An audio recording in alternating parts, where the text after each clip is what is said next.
Ja veru bez rozprávky nezaspím. A čo vy?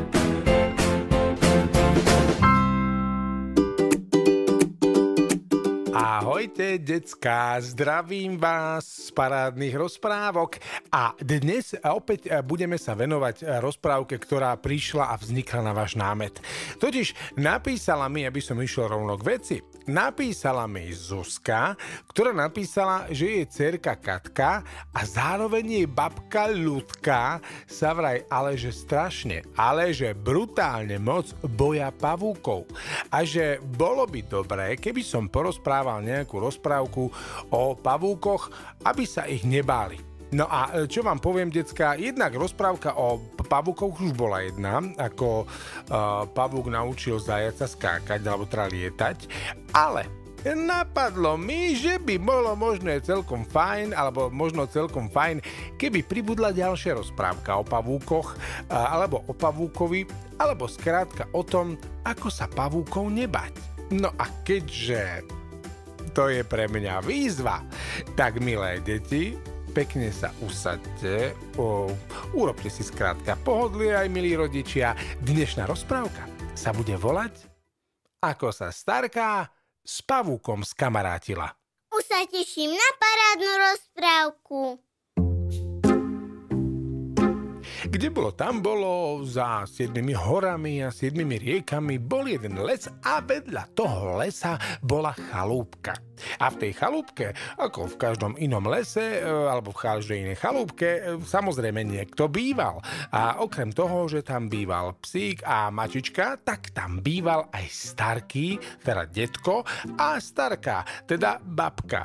Lebo nie každý volá svoju starku babka a nie každý volá svoju babku starka. Takže len aby ste vedeli. No a táto starka bola s tým detkom boli sami. Ich detičky už vyrástli, odišli z domu, jeden robil doktora v Prahe, až ďaleko bol zubný chirurg a dcérku, ktorú mali, tak tá, prosím pekne, bola učiteľka na základnej škole. No a obidvaja žili v tej chalúbke vedľa lesa a bolo im tam výborne. Detko, toho už poznáte, ten už v týchto rozprávkach parádnych vystupoval veľmi často. Ale Starka je úplná novinka, pretože Starka, milé deti, bola veľmi starostlivá Starka. Ona vám, prosím, pekne milovala poriadok. Ale že úplne, ale že strašne. Ona každý týždeň, presne v sobotu, sa ráno zobudila a čo začala robiť? No, mnohí to robíme doma v sobotu, alebo niekedy cez týždeň. Skrátka, začala upratovať. Ona totiž milovala poriadok. Všetko muselo byť ňuňo. Také ako, že mňam vyupratované. Všetko sa muselo lesknúť, blišťať. Všetko muselo byť čistulinké. Čiže každý týždeň v sobotu ráno, ako sa zobudila, začala utierať prach, vysávať, tepovať koberce, prať záclony.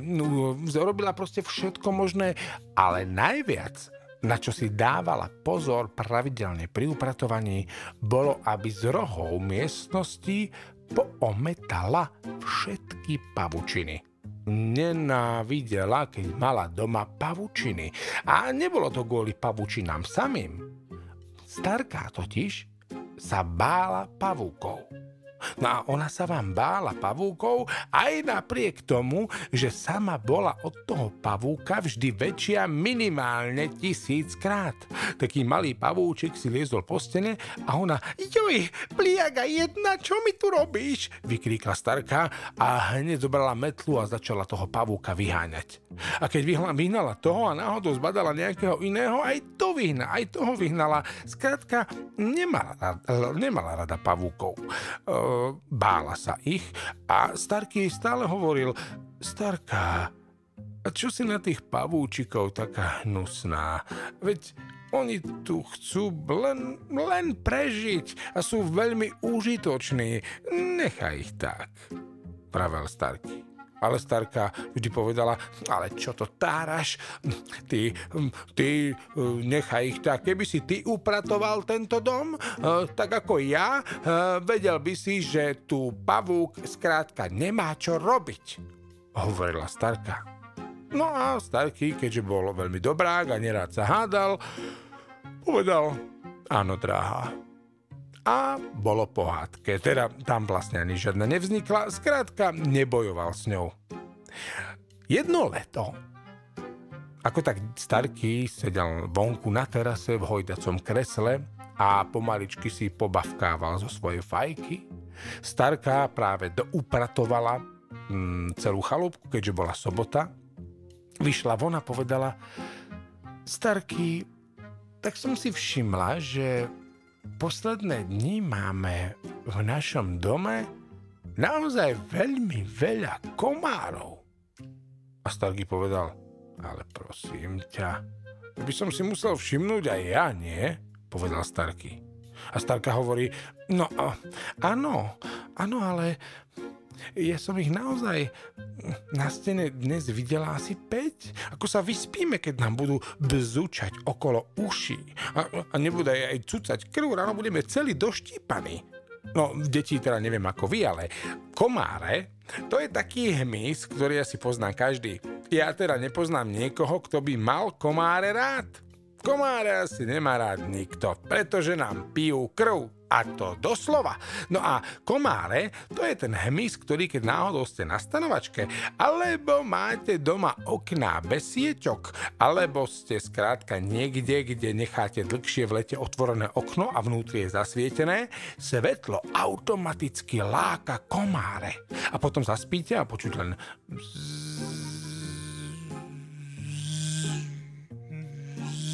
a takto to okolo vás lieta a keď to nepočujete, vtedy je ešte horšie, pretože viete, že ten komár niekde sadol a veľmi často to môže byť vaša ruka, noha a potom to ráno svrbí. Samozrejme komár neublíži ani nič iné, ale nie je to dvakrát príjemné, keď sa potom celý deň musíte škriabať. Čiže starka so starkým presne vedeli, čo taký komár dokáže. No a veru, že večer, keď zaspali, milé deti, to ste ešte nezažili. Oni tam tých komárov nemali, že 5. Ako starka tvrdila, že videla na stene. Oni ich tam nemali ani 10. Ja neviem, jak je to možné, ale tí komári si tam normálne u nich v obývačke alebo v spálni spravili diskotéku. Tam ich bolo asi 100. A nie len, že bolo. Oni tam bzučali, preletovali. No a samozrejme, keďže tam bola aj babka s detkom, tak aj cucali. A babka s detkom najprv sa len, jak ležali, robili len au, au. A zabíjali tých komárov, bzučalo to okolo nich, ale potom už nemohli vydržať, zapálili svetlo a vybehli z tej chalúbky a povedali, čo teraz budeme robiť, starky? Nariekala starka a starky hovorí, no ja neviem, ja vôbec neviem, ako sa tí komári k nám vôbec dostali. Starka, tak to vyzerá, že túto noc spíme vonku, povedal starky. Rozdložil rýchlo stan, ktorý mal schovaný niekde v garáži a postavil ho a ľahli si do stanu a rýchlo zazipsovali vchod, aby komáre nestihli nalietať. A takto sa vyspali až do rána. Keďže bola letná teplá noc, zima im nebola. Ale predsa len spať vo svojej posteli a v stane je rozdiel. Aj keď teda pozor, spánok v stane je parádna romantika, decka. Neviem, či ste už niekedy boli stanovať, ale taká stanovačka, to vám je super. A keby len stanovačka, skúšali ste už niekedy spať len tak pod holým nebom? Keď vás ráno zobudí štebot vtáčikov a zurkot potôčika, to je iná romantika, ale o tom na budúce. V každom prípade starky so starkou sa ráno zobudili a starka prvé čo povedala. No, starky, dnes tvoja úloha je absolútne jasná. Prosím ťa, musíš nejako poriešiť tú situáciu s tými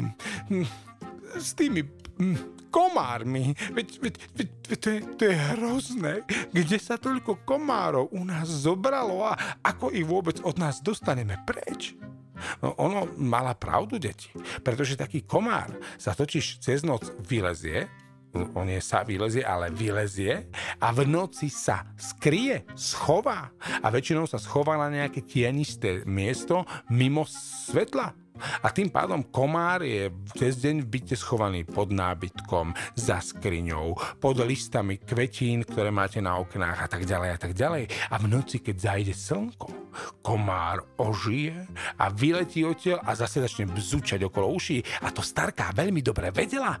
A tak Starky povedal, nuž Starka, urobím, čo je v mojich silách, ale veľa si od toho nesľubuj, povedal Starky. No a tak Starka čakala až do večera, večer si ľahli, Starky sa snažil, vymýšľal všetko možné, dával citrónovú šťavu do vody, do izby, potom pálil tam levanduľu a neviem čo všetko, povedzme si úprimne, nevedel, či to pomôže, pretože to všetko robil cez deň a vtedy sú komáre schované. Večer, keď si so Starkou ľahli, najskôr sa zdalo, že je všetko v poriadku, pretože komár nikde ani jedného nikto nevidel. Žiaden nebol v dosahu. Ani nikto žiadneho nevidel. A tak si spokojne ľahli. Ako tak ľahli, pomaly začali zaspávať, keď tu zrazu začuli zvuk, ktorý počuť nechceli. Všade sa ozvalo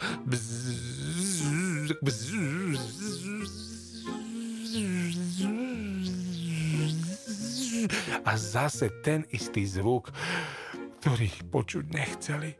A tak znovu len bolo, že au, au, au. A jediné, čo im zostávalo, opäť vybehnúť von a aj túto noc stráviť v stane na dvore.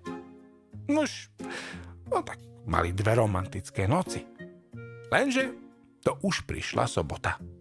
Babka ráno naštartovaná, ako mala vo zvyku, zobrala handru, útierku a všetky ďalšie pomôcky, ktorými utierala a umývala a pratala celý byt a celú chalúbku a začala luxovať, upratovať, všetko leštila, utierala prach, vysávala a tak ďalej a zrazu zobrala takú metličku, s ktorou ometala pavučiny.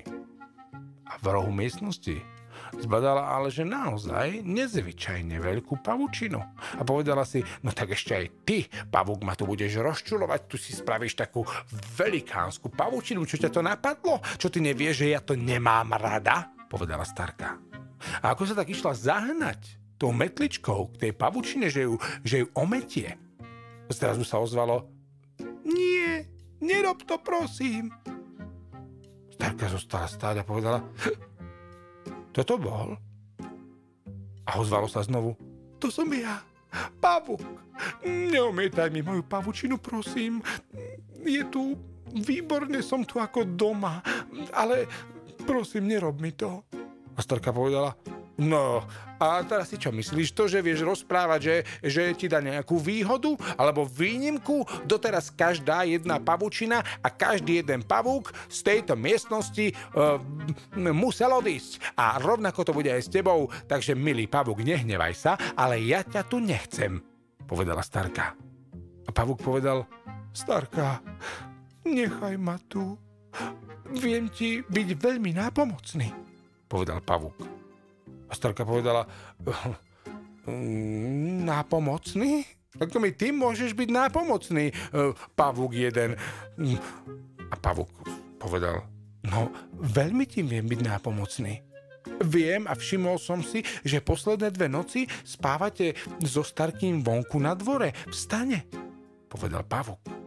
A Starka povedala, no áno, spávame, lebo je tu komárov, ako keby sa tu, ja neviem, ako keby tu mali nejakú párty, veď tu sa nedá spať.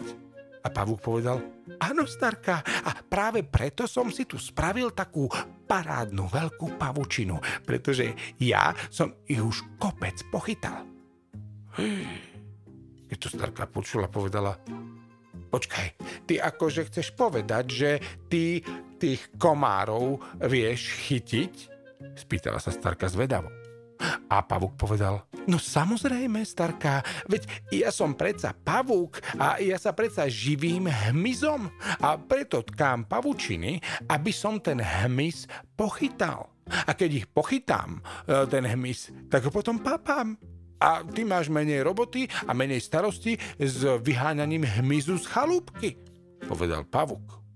Starka sa zamyslela a povedala, no, a to znie celkom logicky, pavúčik. No dobre teda, dnes urobím výnimku a nevyženiem ťa. Ale ak do pár dní tých komárov od nás z chalúbky neubudne, pôjdeš z chalúbky aj ty, povedala starka. A pavúčik povedal, ďakujem starka, ubudne, môže sa spoľahnúť, pretože to je to najlepšie, čo viem robiť. Chytať hmyz, povedal pavúk. A milé deti, to aj urobil. On vám, prosím pekne, utkal pavučinu v každom jednom rohu miestnosti. A nielen to, urobil také akéby závesy z pavučiny po celej miestnosti. Vyzeralo to tam, ako keď prídete do starého opusteného zámku, v ktorom dlho nikto nebol. Všade viseli pavučiny. Ale starkej to nevadilo. Trošku sa jej to priečilo, pretože jej upratovací ten upratovací, jak sa tomu hovorí, viete, ten upratovací cit, alebo ten motor, ktorý bol v nej, ten zvyk, jej hovoril, uprac to, omeď tie pavučiny, ale vedela, že nemôže, pretože sa s pavúkom dohodla a zároveň chcela, aby ich pavúk zbavil všetkých komárov. A tak to nechala tak. No a milé deti, či chcete alebo nechcete a či mi veríte alebo nie, tie pavučiny pavúka boli mimoriadne účinné, pretože pavúčik do každej pavučiny nachytal hrbu komárov. To boli hrste komárov a čím ďalej, tým viac z jedného dňa na druhý komárov v chalúbke ubúdalo. Bolo ich tam stále menej. A tak starka prichádzala a povedala, no, síce tých pavúčin je tu stále viac, na tomto sme sa síce nedohodli, pavúčik, hovorila vyčítavo starka. Ale pokračovala, ale vidím, že komárov ubúda. A to je dobrá správa, pavúčik.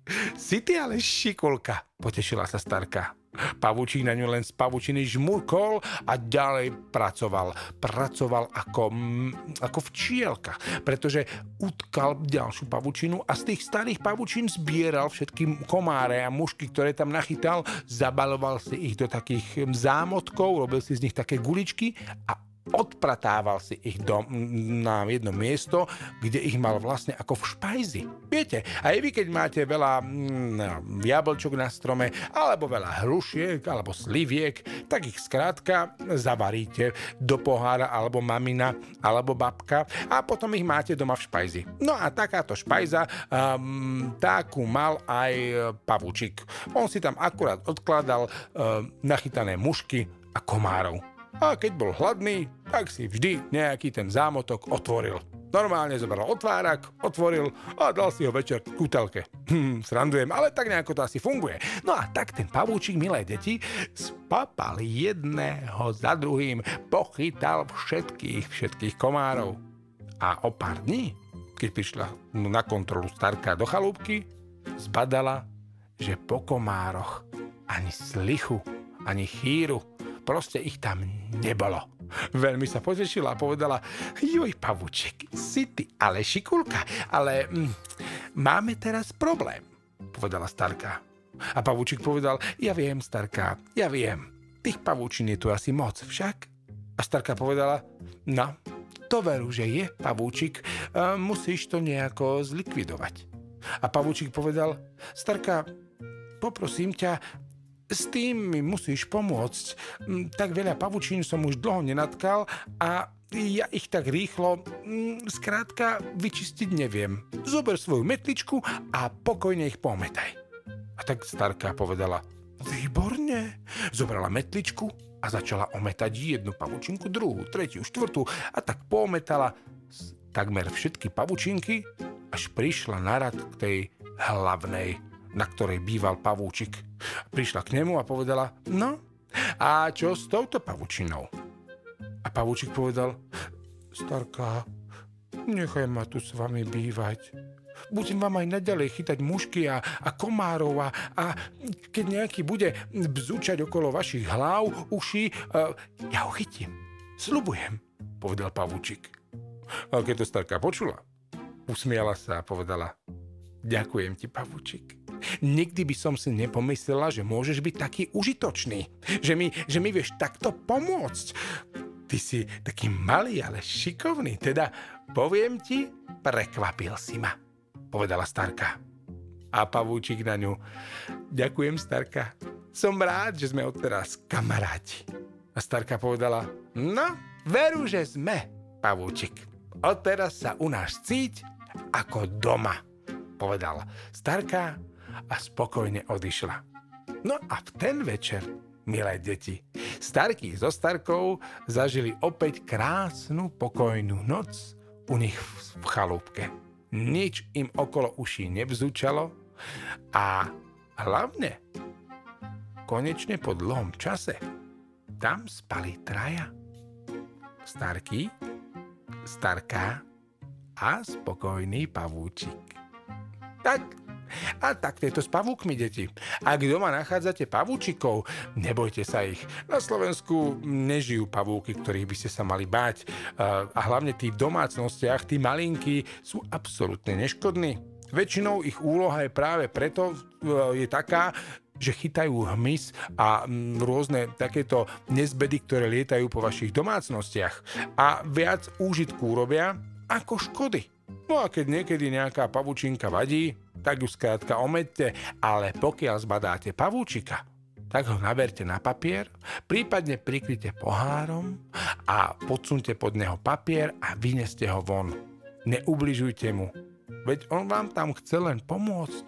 No a pokiaľ to neviete spraviť, tak požiadajte o pomoc maminu alebo tatina.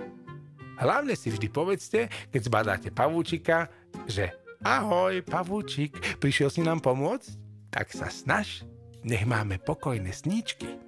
Tak, a to bola dnešná rozprávka, milé deti. Verím, že sa páčila a Zuzka, veríme, že sa nebude tvoja dcérka a ani mamka viac bať pavúkov, rovnako ako vy, deti. Ahoj!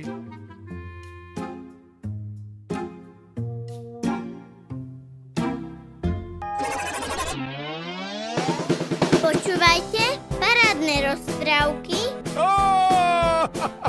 Svet rozprávok je paráda. Dorka pozrela na obra a povedala, môj zlatý, ty ale smrdíš. No tak toto, môj zlatý, nepôjde. Toto ja s tebou bývať nebudem. Veď pozri sa, cítiš sa ty vôbec? Kedy si naposledy umýval zuby a nohy? Keď ich rozpráva Peťo, tak je to úplná paráda. Parádne rozprávky. Teším sa na vás.